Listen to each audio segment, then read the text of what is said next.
இருக்கிறவங்க யாரு தெரியுமா? மாதா, பிதா, குரு, தெய்வம். இந்த 4 பேர் நல்லா இருந்தாலே ஒரு சமுதாயமே நல்லா இருக்கும். ஆனா இந்த 4 பேரையுமே நம்ப முடியலையே. எப்படி தெரியுமா? ஃபர்ஸ்ட் மாதா. தன்னுடைய ரத்தத்தை பாலா மாத்தி கொடுக்கிறவ தான் தாய். அந்த பாலே ரத்த ஆற ஓடுறத பார்த்து ரசிச்ச தாயும் இருக்காங்கன்னு சொன்னா நம்ப முடியுதாங்க? அதான் தான் கள்ளக்காதலுக்காக தான் பெத்த பிள்ளைய துண்டு துண்டா வெட்டி ஃப்ரிட்ஜில் அடைச்சு வச்சிருந்தாலாம் ஒரு தாய். அதே கள்ளக்காதலுக்காக தான் 2 வயசு குழந்தைய ஆற்றுப்படுகையிலே அவளும் அவளுடைய கள்ளக்காதலனும் சேர்ந்து அடிச்சே கொண்டு இருக்காங்கன்னா தாயோடைய புனிதமே கெட்டு போச்சேங்க. அக்கா, நீங்க உங்க அம்மாவை நம்புறீங்களா? நம்புறேன். உங்க குழந்தைங்க உங்களை நம்புதுங்களா? நம்புறேன். அதுதாங்க வாழ்க்கை, நம்பிக்கை தான் வாழ்க்கை. எங்கேயோ 90% நடக்கிறதுக்காக 10% தாய்மார்களுக்காக பேச வந்திருக்கீங்களேக்கா. இன்னைக்கு தமிழ்நாட்டோட கலாச்சாரமே தாய்மை தான். இன்னைக்கு எல்லா தாய்களும் நல்லவங்களா தான் இருக்காங்க. நானும் சரி, என்னுடைய தாயும் சரி, நல்ல தாய்ங்கிற நம்புறதுனால தான் இந்த அசிங்கத்தை நினைச்சு வெக்கப்பட்டு வேதனைப்பட்டு இங்க மனக்குமுறலோட எடுத்து வச்சிட்டு இருக்கேன். அடுத்த நம்பிக்கைக்குரியவர் பிதா. ஒரு குடும்பத்துல பாசத்தை காமிக்கிறதுக்கு தாயினா 10 காசு கொண்டாந்து கொடுத்து அந்த குடும்பத்தை வழி நடத்தி செல்றவன் தான் தந்தை. ஆனா இன்னைக்கு எத்தனை தந்தைமார்கள் கிடைக்கிற காசை கொண்டு போய் டாஸ்மார்க்ல குடிச்சிட்டு வந்து இங்க பிள்ளைக்கு எக்ஸாம் நடந்துகிட்டு இருக்கும், ஹஸ்பண்ட் அண்ட் ஒய்ஃப் சண்டை போட்டுட்டு இருப்பாங்க. ஸோ அந்த பிள்ளையோடைய படிப்பு எதிர்காலம் என்ன ஆகுறது? ஒரு பிள்ளைய வழி நடத்தி செல்ற தந்தைய நம்ப முடியலையே. தந்தையை பத்தி குறைச்சி பேசாதீங்க. அவன் எதுக்கு டாஸ்மார்க்கு போறான்? அவன் பாஸ்மார்க் வாங்கினா டாஸ்மார்க் போனதுக்கா? அவன் பாருக்குள்ள போயலே பாட்டில் தூக்கி அப்படி கையில பார்ப்பான். பாட்டிலா தெரியாது, உன் பொண்டாட்டியா தெரியுவா. வீட்டில் அடிபட்டு வந்திருப்பான். பாட்டில் மேலே ஒரு தட்டு, கீழே ஒரு தட்டு. அவன் மூடிய திறக்கையிலே அவன் பொண்டாட்டி கழுத்தை நிறைச்ச மாதிரி திறப்பான். ஐயா திறந்துலாம் கொடுத்துக்கிட்டு இருக்கான். நொந்து நுழாகி போயிருக்கா. தந்தையை பற்றி கேட்க டாஸ்மார்க்கை சாப்பிட்டாதான் அவன் கவுருவான். நீ டாஸ்மார்க்குன்னு சொல்லும் போது கவுந்து ஏன் விழுத? வீட்டில் இப்படி விழுந்துக்கிட்டு இருக்கேன் டெய்லி. அடுத்த நம்பிக்கைக்குரியவ யார் தெரியுமா? குரு. ஒருத்தனை வடிவமைக்கக்கூடிய பற்றைய பள்ளிக்கூடம் தாங்க. எழுத்தறிவித்தவன் இறைவன், இறைவனுக்கு சமமா பேசப்படக்கூடிய ஒரு சில ஆசிரியர்களே மாணவிகளை காதலிக்கிறது, கற்பழிக்கிறது, கடத்திட்டு போறதுங்கிறப்ப ஒழுக்கம் தர்ற இடமே ஒழுக்கம் தவறுதே. யாரங்க நம்புறது? ஒரு நாட்டினுடைய தலைவிதி அந்த நாட்டு வகுப்பறைகளில் தீர்மானிக்கப்படுகிறதுன்னு பண்டித ஜவஹர்லால் நேரு சொன்னார். ஆசிரியர்களை பற்றி என்னைக்கும் குறைச்சி பேசாதீங்க. இன்னைக்கு எப்படிப்பட்ட பயல்களெல்லாம் நாங்கள் அனுசரித்து போக வேண்டியிருக்கு தெரியுமா? நான் பள்ளிக்கூடத்தில் வாத்தியாராக இருக்கேன். அன்னைக்கு பள்ளிக்கூடத்தில் உட்காந்துருக்க ஒரு பேர் வேகமாக ஓடியாந்தான். சார் எனக்கு நாய் கடிச்சிட்டு சார்னா. இல்லை நாய் கடிச்சிட்டுன்னு சாதாரணமாக சொல்லுதியே, சாதாரண நாயா வெறி நாயாலன்னு? அது சாதாரண நாயா வெறி நாயான்னு அந்த நாய்கிட்ட கேட்டால் அது சொல்லவா சார் செய்யுமுங்க? இல்லை சாதாரண நாயினா பிரச்சனை இல்லைல்ல, வெறி நாயினா ஆஸ்பத்திரியில் போய் ஒரு ஊசி போடணுமில்லங்க, போடாட்ட என்ன செய்யும்னு கேட்கான். போடலைன்னா 40 நாள் கழிச்சு உனக்கு வெறி பிடிக்கும், நீ நாய் மாதிரி குறைப்ப, நாய் மாதிரி கடிப்பன்னு. அவன் கவலையே படலைன்னாச்சு. நேராக போனான், புத்தக பைய எடுத்தான், ஒரு பேப்பர் எடுத்தான், ஒரு பேனாவை எடுத்தான், உட்காந்து எழுதிக்கிட்டு இருக்கான். இல்லை நாய் கடிச்சிருக்கேன், இந்த வலியோட உட்காந்து என்னத்தில் எழுதிக்கிட்டு இருக்கேன்னு கேட்டேன். சார் 40 நாள் கழிச்சு எனக்கு வெறி பிடிச்சி நான் நாய் மாதிரி குறைச்சி நாய் மாதிரி கடிச்சா யார் யாரையெல்லாம் கடிக்கணும்னு லிஸ்ட் போட்டுக்கிட்டு இருக்கேங்க. கொண்டாடா பாப்போம்னு வாங்கி பார்க்க முதல் பேரு என் பேரை எழுதி வச்சிருக்கான். அடுத்து கடைசியா ஒரு மனுஷனுக்கு மன நிம்மதியை தரக்கூடிய இடம் எது தெரியுமா? தெய்வம் இருக்கிற இடம். சரி, அங்கேயாவது போய் சொல்லி அழுவோன்னு போனா அங்கேயும் தப்பு நடக்குதே. அன்னைக்கு காஞ்சிபுரம் சொன்னோன்னா நமக்கு பட்டு ஞாபகத்துக்கு வரும். இன்னைக்கு காஞ்சிபுரம் சொன்னோன்னா என்னென்னமோ ஞாபகத்துக்கு வருதே. ஸோ ஒருத்தனுக்கு ரோல் மாடலாக இருக்கக்கூடிய பெற்றவங்களை நம்ப முடியல, கற்றுத்தரக்கூடிய ஆசிரியரை நம்ப முடியல. அவங்கள நம்பலாம் இவங்களை நம்பலான்னா நம்பி நடுத்தருவில் தான் சார் நிற்கணும். அதனால தான் சொல்கிறேன், கண்ணதாசனுடைய யாரைத்தான் நம்புவதோ பேதை நெஞ்சம், அம்மம்மா பூமியிலே யாவும் வஞ்சங்கிற இந்த பாடல் மட்டுமே இன்றைய வாழ்க்கைக்கு பொருந்ததுங்க. சார், இன்னைக்கு மருந்து எதுக்கு சாப்பிட்றோம்? ஒருத்தனுடைய உயிரை காக்கிறதுக்கு. அதுலேயும் காலாவதியான மருந்தை கலந்து உயிரை போக்க வச்சிடுறாங்களே, அப்ப யாரை சார் நம்புறது? அண்மையில் சென்னையில் ஒரு லேடி ஸ்கூல்ல 72 மாணவிகள் அபார்ஷன் செய்யப்பட்டிருக்காங்க. நம்ம பெத்தவங்க நம்ம பிள்ளைங்களை அப்படி ஆகணும் இப்படி ஆகணும்னு ஆசைப்பட்டு அதை வித்து இதை வித்து படிக்க வச்சா அது படிப்பை கத்துக்காம அபார்ஷனை கத்துக்குதுன்னா இந்த சமுதாயம் எப்படி அழிவு பாதையை நோக்கி போய்கிட்டு இருக்கு பாத்தீங்களா? தானத்திலே சிறந்த தானம் ரத்த தானம்னு சொல்லி ஒவ்வொரு காலேஜ் ஸ்டூடெண்ட்ஸும் மனிதநேயம் உள்ளவங்களும் தானமா கொடுக்குற ரத்தத்தை விலக்கி விற்கிறிய யாரு சார் நம்புறது? கண்ணதாசனுடைய யாரைத்தான் நம்புவதோ பேதை நெஞ்சம் அம்மம்மா பூமியிலே யாவும் வஞ்சம்ங்கிற இந்த பாடல் மட்டுமே இன்றைய வாழ்க்கைக்கு பொருந்துகிறது. ஒரு நல்ல மனைவி, நல்ல பிள்ளை, நல்ல குடும்பம் அமைஞ்சிட்டா அந்த குடும்பத்துக்கு என்ன கஷ்டம் வந்தாலும் சரியா, பண கஷ்டம் வந்தாலும் சரி, படிப்பு கஷ்டம் வந்தாலும் சரி, ஏன் இந்த சமுதாயமே தப்பாக பேசினாலும் சரி, அவங்க உலகத்தில் ஜெயிக்கணும்னு நினைப்பாங்கய்யா. ஏன்னா அந்த கஷ்டத்தை நான் அனுபவிச்சிருக்கேயா. எனக்கு 5 வகுப்பு படிக்கலையா, எங்கள் அப்பா டிரைவர் வேலை பார்த்துட்டு இருந்தார். அப்போ எங்கள் அப்பா வந்து சம்பாதிச்சுட்டு வந்து கொடுப்பாரு. அப்படியே எங்கள் அம்மா சமைச்சு போடுவாங்க பாருங்க. நாங்கள் 4 பேர் அப்படி சந்தோஷமாக கொண்டாடினோம்யா. யாரு கண்ணு பட்டுச்சுன்னு தெரியலையா. எங்கள் அப்பாவுக்கு ஒரு ஆக்சிடென்ட் நடந்துச்சு. எங்கள் அப்பாவால் வேலைக்கு போக முடியல. சொந்த பந்தெல்லாம் என்ன சொல்லுச்சு தெரியுமா? உனக்கு மூத்தது ஒரு பையன் இருக்கு, 2வது ஒரு பொண்ணு இருக்கு, 2க்கும் வயசு இருக்குல்ல, வேலைக்கு அனுப்பு அப்படின்னாங்கய்யா.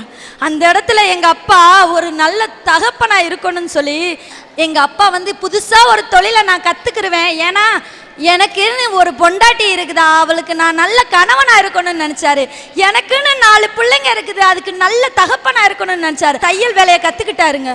பல ஆயிரக்கணக்கு சம்பாதிச்சவர் 30 ரூபாய்க்குங்க. காலையில் 6 மணிக்கு நாங்கள் எந்திரிக்கிறதுக்கு முன்னாடி போயிடுவார். நைட்டு 12 மணிக்கு வருவார்யா. நைட்டு 12 மணிக்கு வருவார்.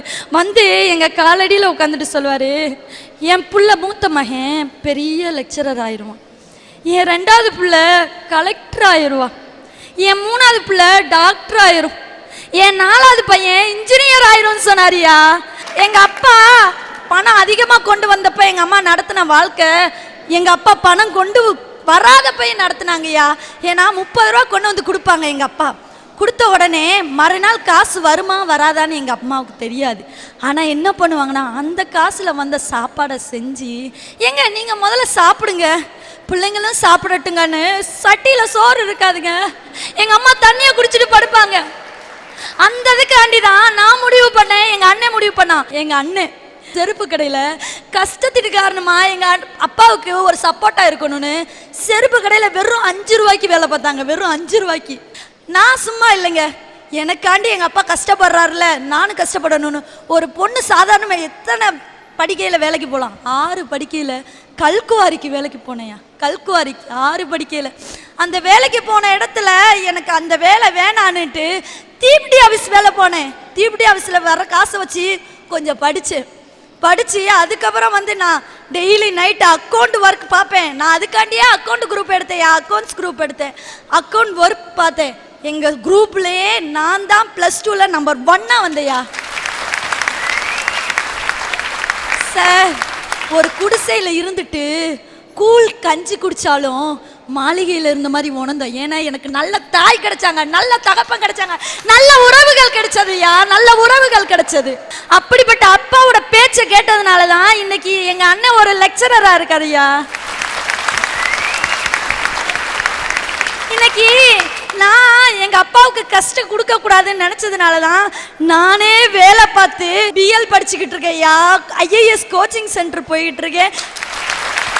இது போக MBA கரஸில் பண்ணிட்டு இருக்கேன். ஏன்னா எங்கள் அப்பாவுக்கு நல்ல பிள்ளையா நாங்கள் இருக்கணுன்றதுக்கு எங்கள் அப்பா ஒரு முன்னோடியாக இருந்தார். அதனால தான் கண்ணதாசனின் நல்ல மனைவி, நல்ல குடும்பம், நல்ல பிள்ளைகள் அமைந்தாதான் தெய்வீகம், அதுதான் இந்த காலகட்டத்துக்கு ஒத்து போகும்னு சொல்ல வந்திருக்கேன். இப்போ எங்கள் பெரியப்பா மாவன் ஒருத்தனுக்கு 32 வயசு ஆகுது. கல்யாணமே எனக்கு வேண்டாம்ங்க. ஏம்ல கல்யாணம் வேண்டாம்ங்க? இவன் நம்மட்டு சின்ன பையனோட கல்யாணம்னு சொன்னா திரும்பி சொல்லுங்க, எங்க அம்மாவுக்கு கேட்குற மாதிரி. உனக்கு ரொம்ப அவசியம்டா. இவனே கல்யாணத்துக்கு இந்த குதிக்கான். ஆனா 32 வயசு ஆன எங்க பெரியப்பா மாவன் கல்யாணம் வேண்டாம்ங்க. எதுக்குல கல்யாணம் வேண்டாங்க? இல்ல 32 வயசு ஆகுது, காலகாலத்தில் கல்யாணம் முடிக்க வேண்டியதானு கேட்டா என்ன இந்த பொம்பளைய நகை நட்டு பட்டு துட்டுன்னு பிச்சு பிடுங்குறாளுங்க, இவளுகளெல்லாம் திருப்திப்படுத்த முடியாது, எனக்கு கல்யாணம் வேண்டாம்னா. ஏன்னா வாய் பேசுற பொம்பளைய கல்யாணம் முடிச்சனா உன் வாழ்க்கையில இடைஞ்சல் வரும். அவன் அது இதுன்னு ஆசைப்பட்டு கேட்பா, உன்னால வாங்கி கொடுக்க முடியாது. வாய் பேச முடியாத ஒரு பொண்ணை கட்டி வைக்க, உன் வாழ்க்கை நல்லா இருக்கும்னு சொன்னேன். சரி, நான் அப்படி பொண்ணு இருந்தா பார்த்து சொல்லுன்னா. நானும் அவனுக்கு ஒரு வாய் பேச இயலாத பொண்ணை பார்த்து கல்யாணம் முடிச்சு வச்சோம் நாங்க. அவன் வாழ்க்கை சந்தோஷமா போச்சு. இந்த பயலுக்கு போதாத நேரம் எல்லா அவன் பொண்டாட்டியும் அவ புருஷன்ட்ட கொஞ்சம் குலவுதா, நம்ம பொண்டாட்டி பேசவே மாட்டேக்கால, வாயை உம்முன்னு வச்சுக்கிட்டு இருக்காள, இவளை எப்படியாவது பேச வச்சு பார்க்கணும்னு சென்னையில ஆஸ்பத்திரியில் கொண்டு அவளை சேர்த்திருக்கான். அங்க ஒரு டாக்டர் அவளை செக் பண்ணி பார்த்துட்டு, தொண்டையில இந்த பிள்ளைக்கு சதை வளருது, ஆபரேஷன் பண்ணி பேச வச்சிடலாம், ஒரு 10 நாள் பேச்சு பயிற்சி கொடுத்தா போதும் பேசிடுவா, 3 லட்சம் செலவாகும் இருக்காரு. இந்த பையன் 3 லட்சம் என்ன டாக்டர், 30 லட்சம் செலவானாலும் என் பொண்டாட்டிய பேச வைங்கன்னு அவளை ஆஸ்பத்திரியில் சேர்த்துட்டு ஊர்ல வந்து பேரமூட்டம் தேடி வச்ச சொத்தையெல்லாம் வித்து 3 லட்சம் ரூபாயை கொண்டு டாக்டர்கிட்ட கொடுத்துருக்கான். டாக்டர் சொல்லிருக்காரு, உன் பொண்டாட்டிக்கு ஆபரேஷன் பண்ணியாச்சு, மேலே போய் பாருல, ஃபர்ஸ்ட் ஃப்ளோர்ல 7ஆம் நம்பர் ரூம்ல இருக்கா, இப்ப நல்லா பேசுதான்னு இருக்கான். இவனுக்கு ஆசைன்னா ஆசை, அம்பிட்டு ஆசை. 3 லட்சம் ரூபாய் செலவழிச்சு அவன் வாயை திறந்துட்டோம். இப்ப போன உடனே என் வாயை திறந்த வள்ளலே, என் வாழ்க்கையில ஒளியேற்றி வச்ச விளக்கேன்னு கெட்டி பிடிச்சு முத்தம் கொடுப்பான்னு நினைச்சிட்டு போயிருக்கான். அவ முத வாயை திறந்து பேசுதா, 3 லட்சம் செலவழிச்சு வாயை திறந்த அந்த புருஷனை பார்த்து பேசுதா, என்னை ஆஸ்பத்திரியில் சேர்த்துட்டு நீ எங்க வேணா ஒளிஞ்சு போன, உன்னைய கல்யாணம் கட்டிக்கிட்டு எனக்கு என்ன பிரயோஜனம், நானும் உன் கூட வாய் பேசாம 4-5 வருஷமா குடும்பம் நடத்திருக்கேன், என்ன மாதிரி எனக்கு நகை உண்டா, நட்டு உண்டா, பட்டு உண்டா, துட்டு உண்டான்னு இருக்கான். இந்த பையன் வெடிச்சுட்டான். இந்த சனியம் பேசுறதை விட பேசாமலே இருந்திருக்கலாமேனுட்டு நேரா போய் டாக்டர் காலை தொட்டு கும்பிட்டான். டாக்டர் நல்லா இருப்பிய, இன்னொரு 3 லட்சம் ரூபாய் செலவானாலும் பரவாயில்ல, இவன் வாயை நிரந்தரமா அடைச்சிருங்க.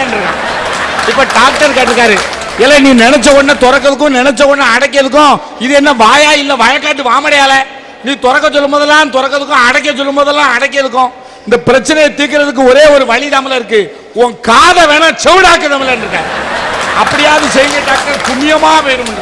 இன்னைக்கு பொம்பளைய படுத்துற பாட்டுல அநேக பேர் கல்யாணத்தை முடிச்சுட்டு செவுட்டு பேலாம் அலைதாமனு சொன்னா, கண்ணதாசன் அதான் பாட்டு பாடினாயா, பிறந்தாலும் ஆம்பளையா பிறக்க கூடாது, பிறந்தாலும் பொம்பளைய நினைக்க கூடாது.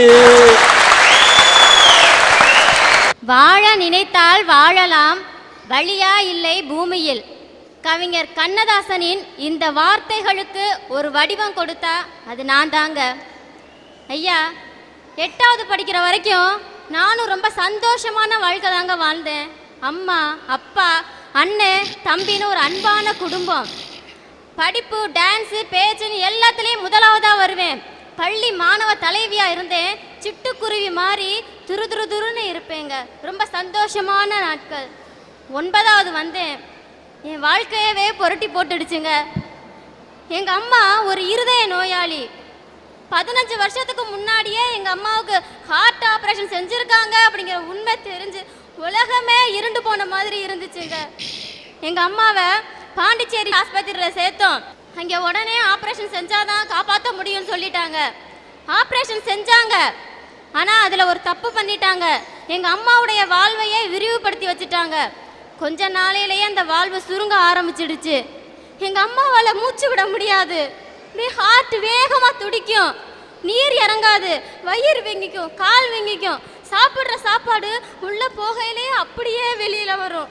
என் கண்ணு முன்னாடியே என்னை பெத்த தாய் படுற வேதனையை பார்த்து ஒவ்வொரு நாளும் துடிச்சேங்க.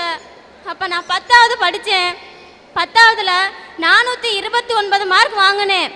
எங்கள் அம்மா கண்லேருந்து வந்துச்சு பார்த்தீங்களா ஆனந்த கண்ணீர், அதுதாங்க என்னை பெத்தவளுக்கு நான் கொடுத்த சந்தோஷம்.